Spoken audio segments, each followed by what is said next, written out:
Good morning, and welcome to another Seize the Day. I guess hope you guys are waking up feeling refreshed and ready to begin a new day.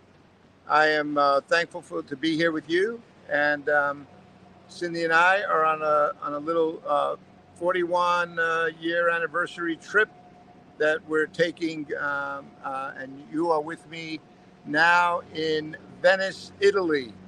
And so I am just going to kind of show you a little bit about where we are. And you can see this is the canal.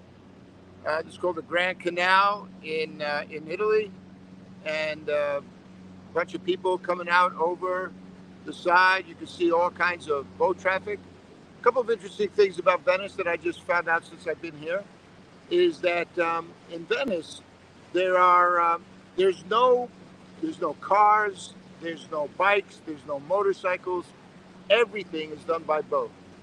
And so all the canals are linking up a bunch of smaller little islands together. So if you look at a map and you look at Venice as a whole, it kind of looks like the shape of a fish. And so where we are is towards the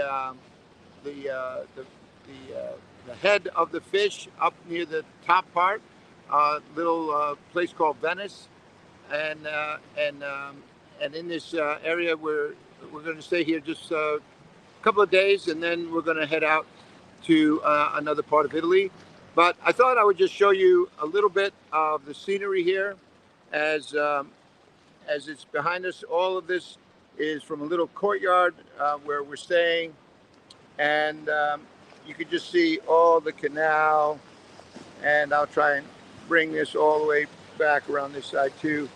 You could just see it's just really everything is on the water, all kinds of boat traffic, and you'll probably see a gondola or two, coming by. So, you can forgive me here for this whole. Up, there we go. We'll try to do our best to just keep this main thing the main thing. But let's see what else. We went down to a couple of different places already, beautiful churches. There was a one particular church that we went to, and the what was interesting was the one church was having the display. If you could think of like when you were a kid and you did all of these little what did they call panoramas? Like you took a shoebox and then you made some kind of special, kind of panorama. Well, there was this artist that spent 18 years of his life looking at the life of Jesus through the Gospels. And it was all animated and well done. All these beautiful dioramas that were all on display. And as you walk through them, each one was telling a different story of Jesus. And so ornate and written up with all kinds of, animals and people, and all are created, molded, sculpted, painted. It was just amazing. And so we spent some time in this one church just taking all of that in. But all of which is just to say that, the place itself here is just absolutely amazing. And the food, not to negate that, the food is pretty awesome. So I'm glad that you guys are here. We have been in this study now, right, in the book of Deuteronomy, and that was called Turn Up the Volume. And part of this Turn Up the Volume was a way for you and I to just begin to try to listen to God's voice a little bit more clearly. And so before I kind of turn this around, I thought you can't be in Venice if you don't get a look at one of their gondolas. So let's see. One of these gondolas should be coming into focus here, I think, behind me somewhere. And there we go. So here we have this little gondola, and he's making his way across, this canal, and so that's a kind of cool little picture there. So hey, as I continue in our time together, I hope to just spend more and more time with you. I'll get a little bit better. I figured out how to do this little gimbal gadget taken with me, so it's going to take me a little bit to get used to. But I hope that this would help bring you along with my little vacation here, and at the same time we continue our studies in Deuteronomy. You know, we're looking at a passage now in Deuteronomy chapter 4, verses 15 through 43. It comes after after Moses has been challenging the people there to follow God's word, because that was going to be the key to experiencing life at its best. And so this whole passage that we're looking at now is going to take a shift from thinking about the people um, and the responsibility that they are bringing to walking, this walk with the Lord. And now the emphasis is going to be put more on who God is and why he is so incomparable. Verses 1 through 14 was all about, how the people of God were called for a special purpose. And so they ought to like lean into that and really begin to put their heads around what God was calling them to. Now Moses, the teacher, is going to give them a little bit more insight into what what God is like. And it's interesting that you make this transition. And for today, just want to bring to your attention this one thing, right? That the shift begins with this talk about idols. And you might think, okay, well, why are we talking about idols? Because God has just delivered the nation of Israel out of Egypt, out of this land of slavery, where all they knew was what it meant to be a slave. And as part of this slavery, they were completely enmeshed in a culture that was all about, idolatry. It was many considered Pharaoh to be divine. He treated himself that way, and so there was none of this humility before the God who created the heavens and the earth. In fact, it was just the opposite. God who spoke to them with a voice. And in the text, if you notice that, right, it was very clear. It had nothing at all to do with form. It was this communication of God trying to communicate to his people his will and his desire. We're told that that was a covenant that God made with Israel, and that covenant at its core was going to be the Ten Commandments.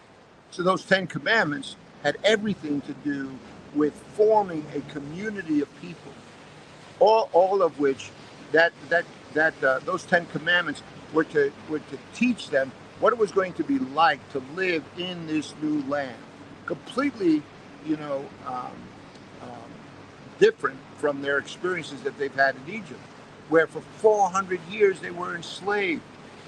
So imagine coming out of this land that was just proliferated with all kinds of idols, an idol for every kind of aspect of your life. You wanted to get you wanted to be fertile, you prayed to this god. If you wanted to have prosperity, then you prayed to that god, right?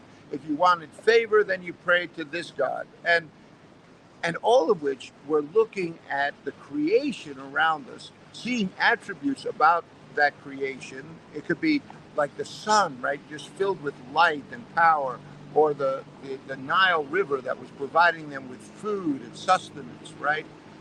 Being able to make money, because no doubt that they used the Nile to ship, goods and services, right? All of these created things that people began to pray to, so that their lives would be greatly enriched.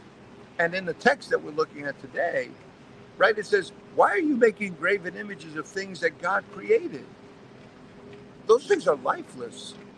They're not going to bring any real light to you. So why would you do that? Why would you pray to something that could do nothing for your condition? and what you're doing necessarily out into this future. So when I look at these passages now, I think to myself, okay, um, when I read how he begins to speak about how they created all of these animals, some in the appearances of men, right, going all the way back down into a time when it was reptiles. It was all kinds of other kinds of animals, right? All of these things that were just showing that this was not going to be part of their ongoing worship of a God who created all things. They were beginning to to worship creation rather than the Creator. And God, who the very first command is, "You shall have no other gods before me." I'm here in Italy, and there's so many beautiful things. It's amazing to see what human ingenuity can do and their creativity, from the paintings to the statues to the creativity of creating this whole environment, where it's surrounded by water, and people are thriving here. All of which you could see how people could begin to put so much confidence in man and his ability that we forget about the things of God. Well, as you can see, they're going to start working out here in this little plaza. So before they do, I just want to bring this word. Keep our eyes focused on what God is doing in our life. Keep this focus on the Creator. We're not pantheists, right? We're not looking at God as being in the flowers or in the water or in the sky. No. All those things are things that God has made. We're not supposed to worship creation. We're worshiping God, the Creator. And He is for us. And He's got plans for us. So, my friends, I want to thank you so much for joining me today. I'm going to try to do this a little bit every day on this vacation, depending on the surroundings and internet. I'll do my best to be regular. But wherever I go, I'll take you some pictures and I'll show you where we are in this little trip. So you get to come along with me. Realize that wherever we are, we're supposed to set our heart and mind on things above. We're supposed to always think about the ramifications of a God who loves us. And I don't care where we are, we ought to be able to share that and talk about that. So I wake up every morning here, and my first thoughts are going towards Him, who has given me life and given me strength, given me a spouse that I love and adore, a church and a work that is consuming in my passions, all of which to share with you every single day. We serve a God who cannot be limited by wood and stone, but He's spirit. And He has given us that spirit of power and of love and of discipline so that we might know Him better. I hope you can go out and seize the day on that note. And next stop along this journey is going to be Florence. So we'll make sure we take some really good pictures there. God bless you, my friends. You go out, seize the day, never forgetting that God is good all the time. God bless.